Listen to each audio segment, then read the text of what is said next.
नमस्कार। दोपहर समाचार में आपका स्वागत है।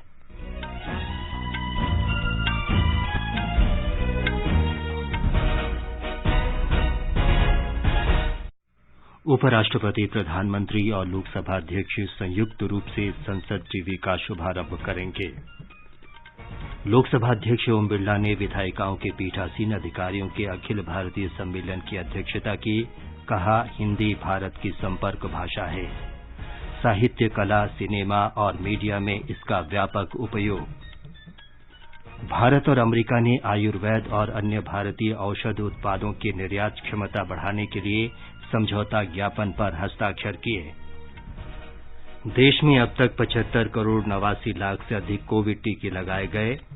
स्वस्थ होने की दर 97.62% हुई। पश्चिम बंगाल में बड़ी संख्या में शिशु और बच्चे बुखार और फ्लू जैसे लक्षण और सांस लेने में तकलीफ के कारण विभिन्न अस्पतालों में भर्ती। सेवानिवृत्त लेफ्टिनेंट जनरल गुरमीत सिंह ने उत्तराखंड के नए राज्यपाल की शपथ ली।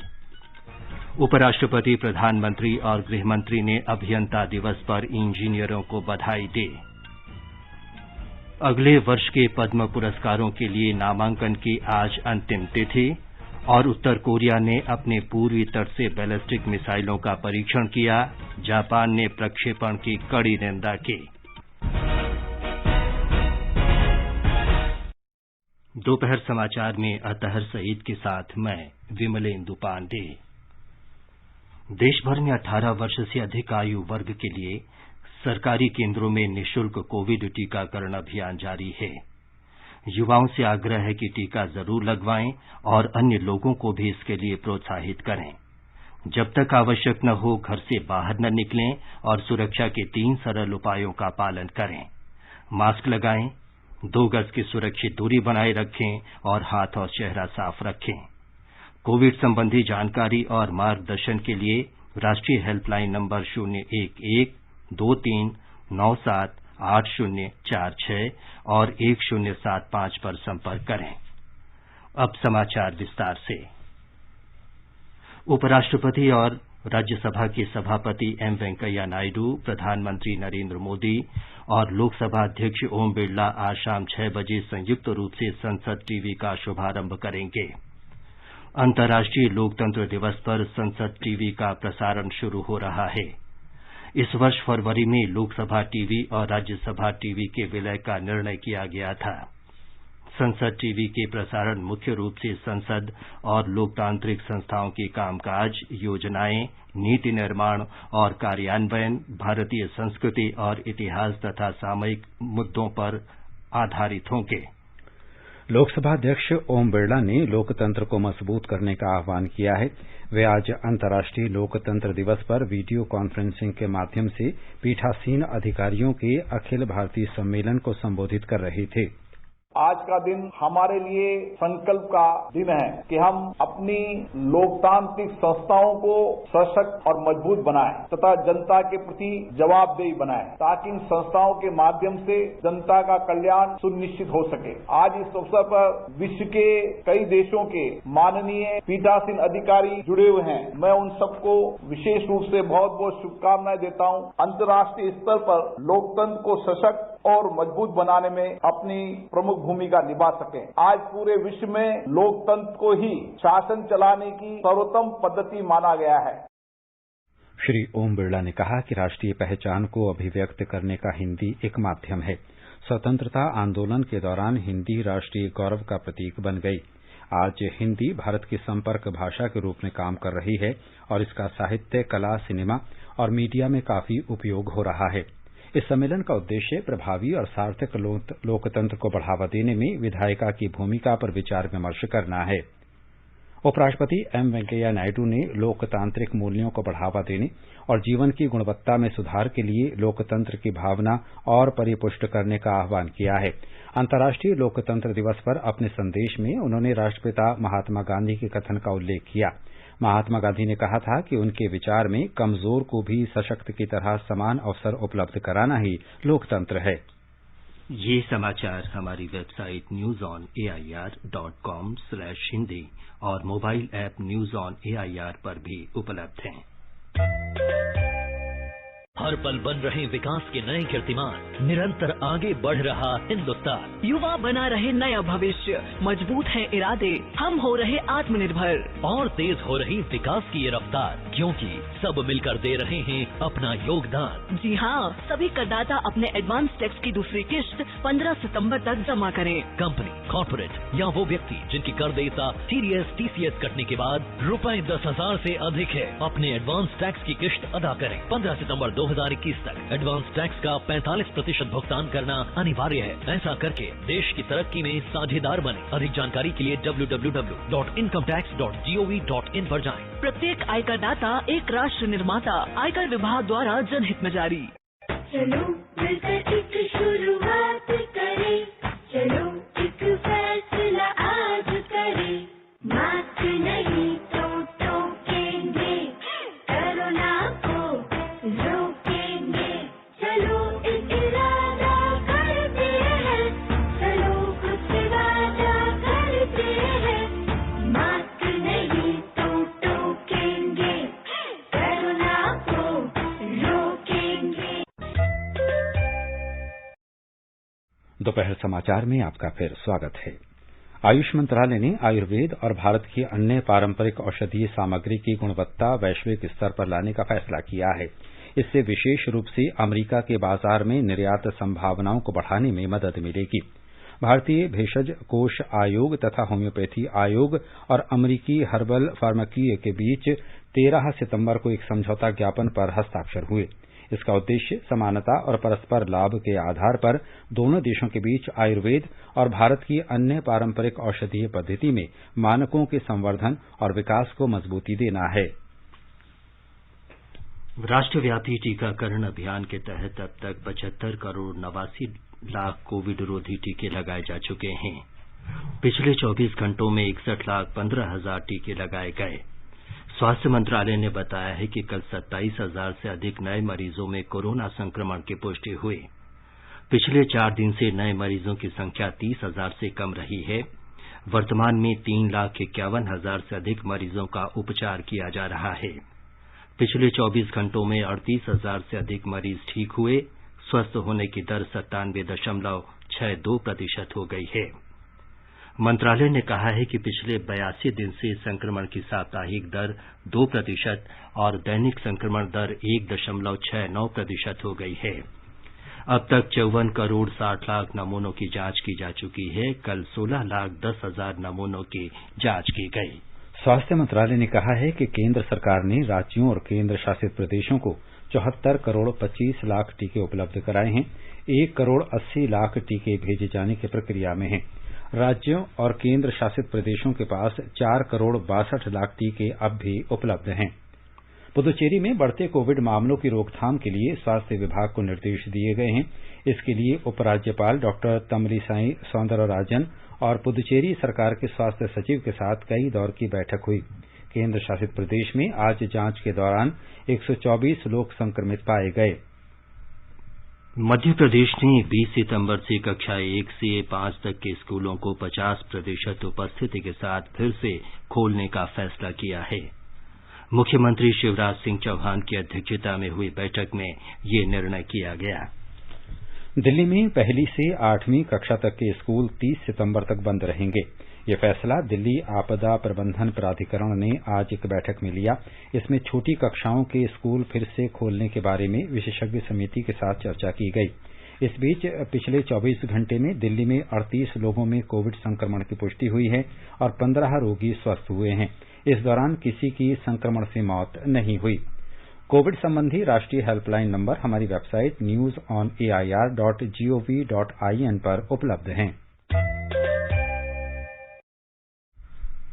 पश्चिम बंगाल में बड़ी संख्या में शिशुओं और बच्चों को बुखार और फ्लू जैसे लक्षण और सांस लेने में तकलीफ के कारण विभिन्न अस्पतालों में भर्ती किया जा रहा है। पिछले 48 घंटे में जलपाईगुड़ी में 3 बच्चों की जान गई। कम से कम 92 बच्चे जिला अस्पताल में भर्ती हैं और 100 बच्चों का सिलीगुड़ी में उत्तर बंगाल मेडिकल कॉलेज अस्पताल में उपचार किया जा रहा है। उत्तर और दक्षिण दिनाजपुर, मुर्शिदाबाद और पश्चिम बर्धमान जैसे जिलों में भी इसी तरह की स्थिति है।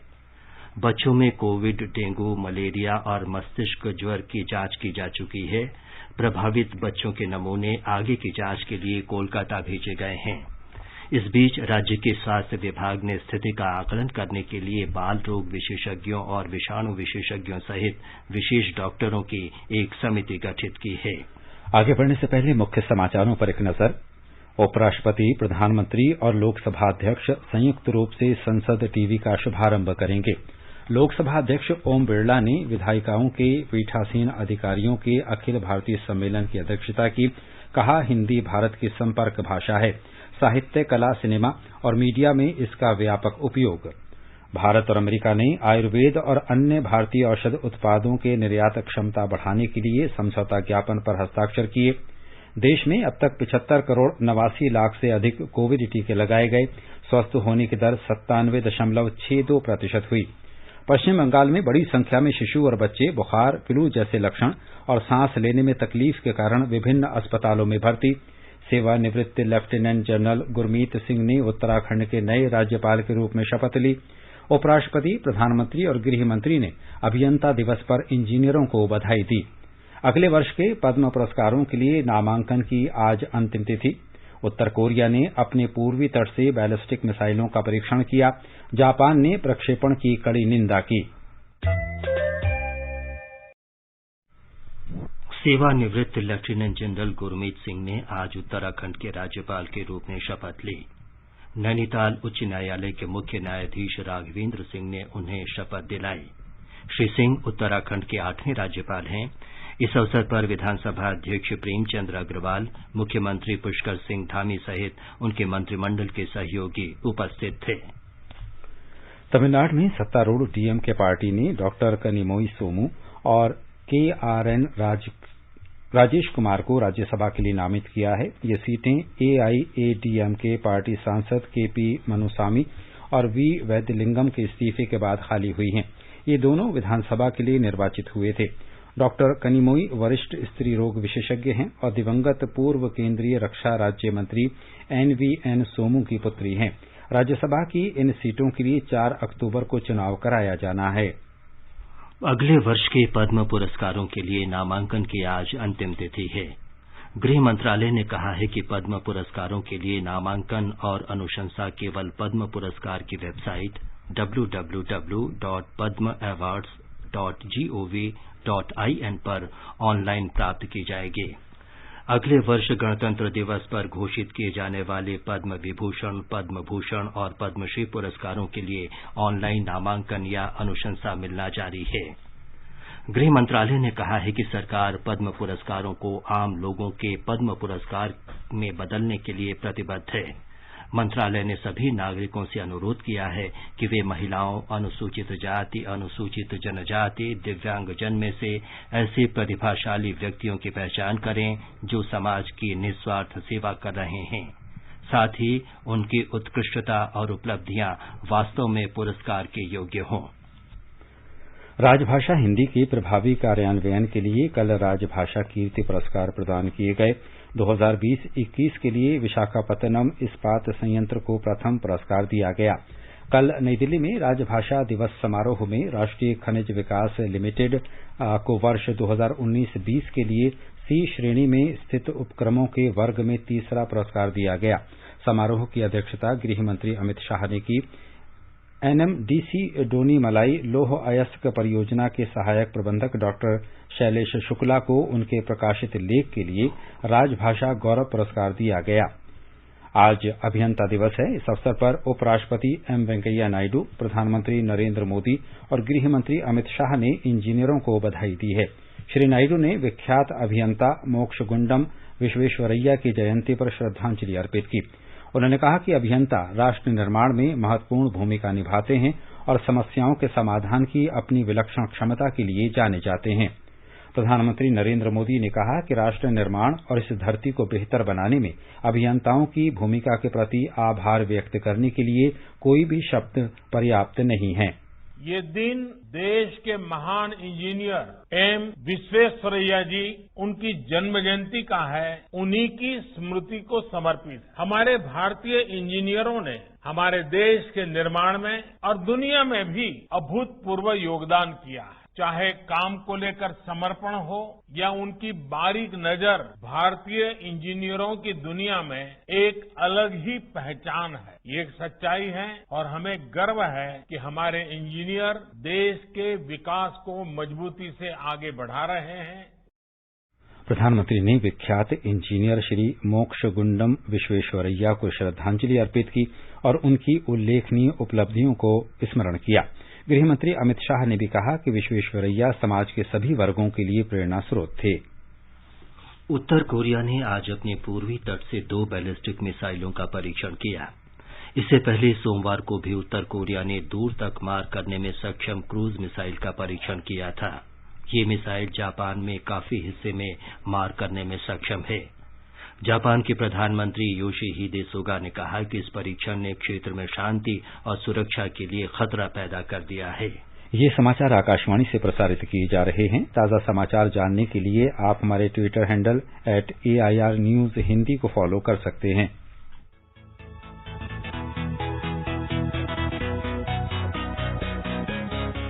दुनिया रंग बिरंगी, खट्टे मीठे रसीले समाचारों का सतरंगी खजाना आकाशवाणी पर। खबरें होंगी हटकर, जानेंगे कुछ अलग, हंसेंगे खुलकर, करेंगे सजग।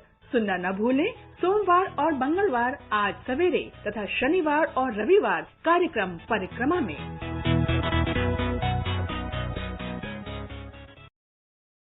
ये आकाशवाणी है। आज का संस्कृति संदेश समर्पित है हिंदी काव्य जगत के सशक्त हस्ताक्षर सर्वेश्वर दयाल सक्सेना को। हिंदी काव्य जगत में सर्वेश्वर दयाल सक्सेना एक ऐसे कवि के रूप में प्रतिष्ठित हैं जिनकी रचनाओं का पाठकों से जीवंत रिश्ता था। 15 सितंबर 1927 को उत्तर प्रदेश के बस्ती जिले में जन्मे सर्वेश्वर दयाल सक्सेना ने वाराणसी तथा प्रयाग विश्वविद्यालय से शिक्षा पूर्ण करने के बाद अध्यापन तथा पत्रकारिता के क्षेत्र में कार्य किया। शुरू में इन्होंने AG ऑफिस इलाहाबाद में काम किया। यहाँ वे 1955 तक रहे। इसके बाद उनकी ऑल इंडिया रेडियो में सहायक संपादक के पद पर नियुक्ति हो गई। इस पद पर दिल्ली में वे 1960 तक रहे। बाद में दिल्ली से वे लखनऊ रेडियो स्टेशन आ गए। लखनऊ के बाद वे कुछ समय भोपाल और बाद में इंदौर रेडियो स्टेशन में कार्य करते रहे। 1964 में जब दिनमान पत्रिका का प्रकाशन आरंभ हुआ तो वरिष्ठ पत्रकार और साहित्यकार सच्चिदानंद हीरानंद वात्स्यायन आज्ञेय के आग्रह पर वे आकाशवाणी से त्यागपत्र देकर दिल्ली आ गए और दिनमान से जुड़ गए। आज्ञेय जी के साथ रहते हुए पत्रकारिता के क्षेत्र में उन्होंने काफी कुछ सीखा।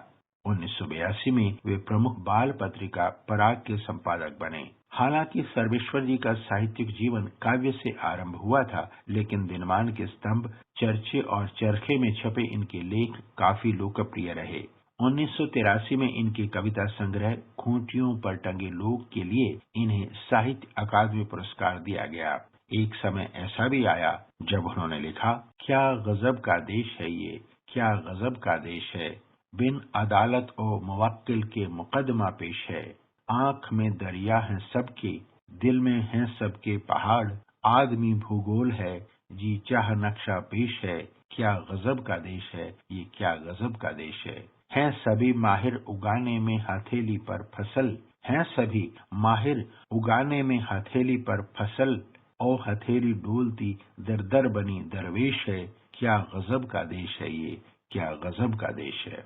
24 सितंबर 1983 को हिंदी का ये चमकता सितारा अचानक दुनिया से ओझल हो गया, लेकिन अपने पीछे छोड़ गया अपनी रचनाओं की एक ऐसी रोशनी जो आज भी आम आदमी के अंधेरे मन में आशा का उजाला भर रही है।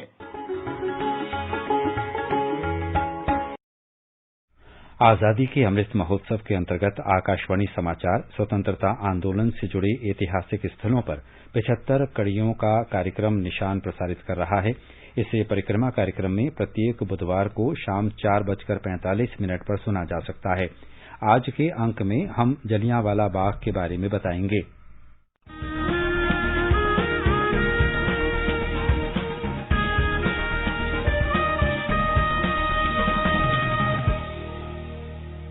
स्वाधीनता संग्राम के वे निशान जो साक्षी हैं हमारे सेनानियों के संघर्ष और बलिदान के। आकाशवाणी समाचार ला रहा है विशेष श्रृंखला निशान। हर बुधवार को शाम 4:45 पर कार्यक्रम परिक्रमा में FM गोल्ड 100.1 मेगाहर्ट्ज पर।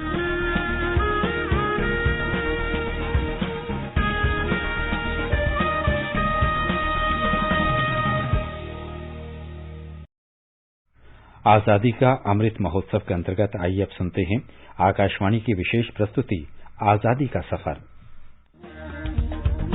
आजादी का अमृत महोत्सव।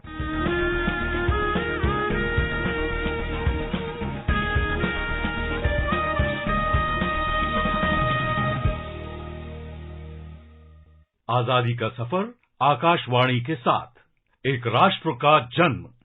भारत का गौरवशाली स्वतंत्रता संग्राम आधुनिक विश्व के अब तक के सबसे बड़े संघर्षों में से एक है। आकाशवाणी समाचार आपके लिए प्रतिदिन इस संग्राम की एक झलक लेकर आता है।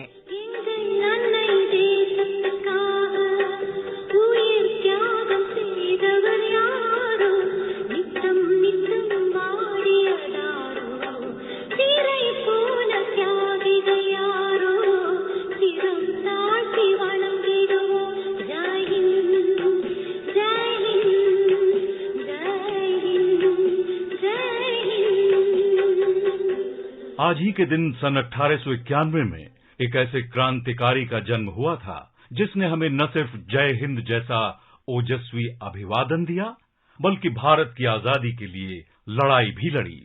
इसी महान स्वतंत्रता सेनानी का नाम चेम्पकरामन पिल्लई है, जिन्हें प्यार से जय हिंद पिल्लई भी कहा जाता है। आजादी के दीवाने पिल्लई की चाहत थी ब्रिटेन विरोधी सेना बनाना और इसके जरिए विदेशी शासन से देश को मुक्त करवाना। चेम्पकरामन पिल्लई का जन्म केरल के त्रिवेंद्रम के एक तमिल परिवार में हुआ था। बचपन से ही रामन पिल्लई अंग्रेजों के विरुद्ध रहे। स्कूली दिनों में ही उन्होंने अपने स्कूल में जय हिंद और जय हिंदुस्तान का नारा लगाया था।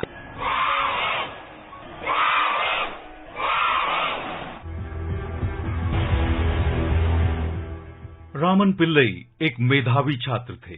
उन्होंने ऑस्ट्रिया में पढ़ाई की और इंजीनियरिंग में डिप्लोमा हासिल किया।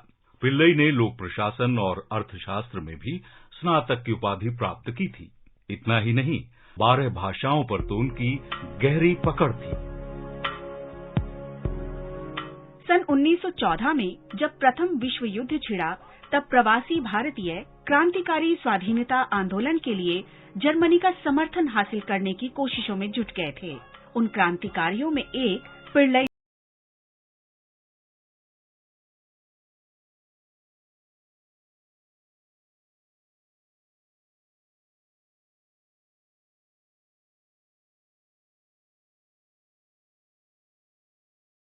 सिले में क्रांतिकारियों ने ज्यूरिख स्थित जर्मन दूतावास से संपर्क किया। जब सितंबर 1914 में इंटरनेशनल प्रो इंडिया कमेटी का गठन हुआ तब पिल्लई ही उसके अध्यक्ष बने। कमेटी का मुख्यालय ज्यूरिख में था।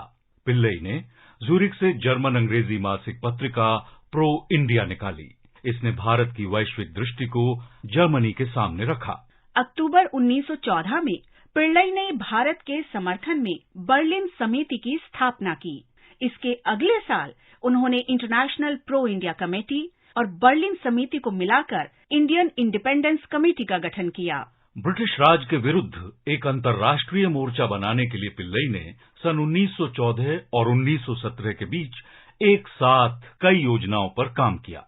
1915 में काबुल में भारतीय क्रांतिकारियों ने अस्थायी सरकार गठित की, जिसमें चेम्पकरामन पिल्लई विदेश मंत्री के रूप में शामिल हुए।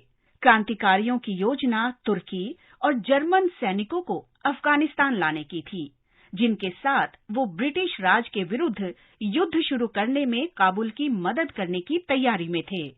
क्रांतिकारियों की योजना उत्तर पश्चिमी सीमा पर हमले के साथ साथ ब्रिटिश भारतीय सेना से बगावत कराना और इसके जरिए ब्रिटिश शासन के विरुद्ध विद्रोह करना था। लेकिन ये योजनाएं नाकाम रहीं और अंग्रेजों ने इनके विरुद्ध कड़ी कार्रवाई की। प्रथम विश्व युद्ध समाप्त होने के बाद पिल्लई यूरोप में रहे और राष्ट्रीय आंदोलन जारी रखा। 1934 में बर्लिन में उन्होंने आखिरी सांस ली। उनकी अंतिम इच्छा के मुताबिक तिरंगे के साथ उनकी अस्थियां लेकर उनकी पत्नी लक्ष्मीबाई जहाज से भारत लौटीं। आजादी के कुछ साल बाद वो INS दिल्ली में सवार होकर अस्थियों को बंबई से लेकर त्रिवेंद्रम गईं और उन्हें कर्मना नदी में प्रवाहित कर दिया। आज ही के दिन सन 1940 में केरल के मालाबार में ब्रिटिश शासन के विरुद्ध मशहूर आंदोलन हुआ था। प्रांतीय कांग्रेस कमेटी ने मालाबार के लोगों से 15 सितंबर को साम्राज्यवादी विरोधी दिवस के रूप में मनाने का आह्वान किया। समूचे मालाबार में साम्राज्यवाद के विरुद्ध सभाएं और प्रदर्शन हुए। कई जगहों पर लोगों और पुलिस के बीच हिंसक झड़पें भी हुई। मोराड़ा में भीड़ और पुलिस के बीच हुई झड़प में 2 युवकों की मौत हो गई। इस हत्या के आरोप में प्रमुख कम्युनिस्ट नेता KPR गोपालन को गिरफ्तार कर लिया गया और उन्हें मौत की सजा सुनाई गई। लेकिन महात्मा गांधी और अन्य नेताओं के हस्तक्षेप से उन्हें मृत्युदंड नहीं दिया गया। और इसके साथ ही आजादी का सफर आकाशवाणी समाचार के संग श्रृंखला का ये अंक समाप्त हुआ। मिलते हैं अगली कड़ी में।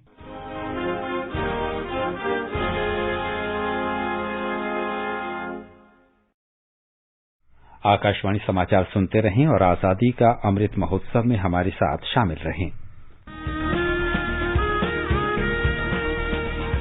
आजादी के 75 वर्षों का पर्व अमृत महोत्सव के पावन अवसर पर आकाशवाणी समाचार लेकर आया है अमृत महोत्सव क्विज। आप भी इस क्विज का हिस्सा बन सकते हैं। हमारे समाचार बुलेटिनों में पूछे गए स्वतंत्रता आंदोलन से जुड़े प्रश्नों का जवाब देकर। आपसे ये सवाल प्रत्येक सोमवार और मंगलवार को सुबह 8 बजे प्रसारित होने वाले बुलेटिन समाचार प्रभात में पूछे जाएंगे। श्रोता ईमेल amritmahotsavquiz@gmail.com पर अपने जवाब भेज सकते हैं। जवाब के साथ आप अपना नाम, पता और फोन नंबर भी भेजिए ताकि विजेता बनने पर हम आपसे संपर्क कर सकें। विजेता का चुनाव ईमेल पर मिले सही जवाबों में से लकी ड्रॉ के माध्यम से होगा और इसकी घोषणा अगले दिन इसी बुलेटिन में की जाएगी। विजेता को प्रमाण पत्र के साथ एक उपहार भी दिया जाएगा। साथ ही विजेता का नाम हमारे ट्विटर हैंडल पर भी फ्लैश होगा। तो आइए मनाएं आजादी के 75 वर्षों का पर्व अमृत महोत्सव आकाशवाणी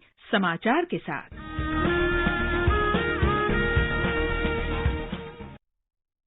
गुजरात के मुख्यमंत्री भूपेंद्र पटेल ने बाढ़ग्रस्त जिलों जामनगर और राजकोट के उच्च अधिकारियों के साथ बैठक में बाढ़ की स्थिति की समीक्षा की है। उन्होंने जिलों के अधिकारियों को बाढ़ग्रस्त इलाकों में हुए नुकसान का आंकलन करने का काम शुरू करने के निर्देश दिए हैं। अत्यधिक वर्षा होने के रेड अलर्ट के मद्देनजर श्री पटेल ने कहा कि जरूरत पड़ने पर राष्ट्रीय आपदा मोचन बल की और टीमें तैनात की जाएंगी। अब एक नजर आज के मौसम पर। दिल्ली, मुंबई और कोलकाता में आमतौर पर बादल छाए रहेंगे, जबकि चेन्नई में आंशिक रूप से बादल छाए रहने का अनुमान है। दिल्ली, मुंबई और कोलकाता में हल्की वर्षा या बौछारें पड़ सकती हैं। श्रीनगर, जम्मू, लेह, गिलगित और मुजफ्फराबाद में आसमान साफ रहेगा। गुवाहाटी, इम्फाल, शिलंग, कोहिमा, ईटानगर, गंगतोक और अगरतला में आमतौर पर बादल छाए रहेंगे और गरज के साथ हल्की वर्षा की संभावना है। आइजोल में भी बादल छाए रहेंगे और वर्षा का अनुमान है। अंत में मुख्य समाचार एक बार फिर। उपराष्ट्रपति, प्रधानमंत्री और लोकसभा अध्यक्ष संयुक्त रूप से संसद टीवी का शुभारंभ करेंगे। लोकसभा अध्यक्ष ओम बिरला ने विधायिकाओं के पीठासीन अधिकारियों के अखिल भारतीय सम्मेलन की अध्यक्षता की। कहा, हिंदी भारत की संपर्क भाषा है। साहित्य, कला, सिनेमा और मीडिया में इसका व्यापक उपयोग। भारत और अमेरिका ने आयुर्वेद और अन्य भारतीय औषध उत्पादों की निर्यात क्षमता बढ़ाने के लिए समझौता ज्ञापन पर हस्ताक्षर किए। देश में अब तक 75 करोड़ 89 लाख से अधिक कोविड टीके लगाए गए। स्वस्थ होने की दर 97.62% हुई। पश्चिम बंगाल में बड़ी संख्या में शिशु और बच्चे बुखार और फ्लू जैसे लक्षण और सांस लेने में तकलीफ के कारण विभिन्न अस्पतालों में भर्ती। सेवानिवृत्त लेफ्टिनेंट जनरल गुरमीत सिंह ने उत्तराखंड के नए राज्यपाल के रूप में शपथ ली। और उपराष्ट्रपति, प्रधानमंत्री और गृहमंत्री ने अभियंता दिवस पर इंजीनियरों को बधाई दी। इसके साथ ही दोपहर समाचार का ये अंक समाप्त हुआ। नमस्कार।